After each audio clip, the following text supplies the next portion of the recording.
बाप म्हणजे काय?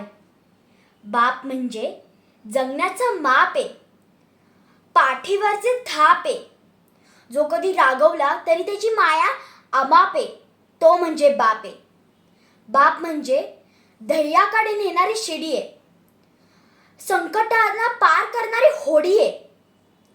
जो कधी तिखट वागला तरी आयुष्यभरची गोडी आहे.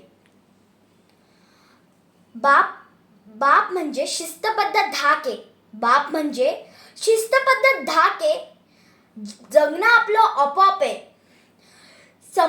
आयुष्याच्या समुद्रात देहस्मरणाची झाक आहे, तो म्हणजे बाप आहे.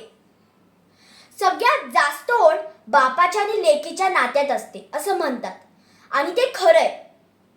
आईने जरी 9 महिने पोटात बाळाला सांभाळून बाळाला जन्म दिला असेल तरी बापाचं काहीच लेकच असते.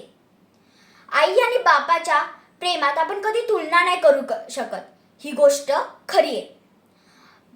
बापाचं लेकीवर आणि लेकीचं बापावर चिमुटलं भरी प्रेम जास्त असतं, कारण की बाप असा एकमेव व्यक्ती आहे जो तिला कधी रडू देत नाही. तिच्या सगळ्या इच्छा हौस पूर्ण करतो, तिची राजकुमारी सारखी काळजी घेतो.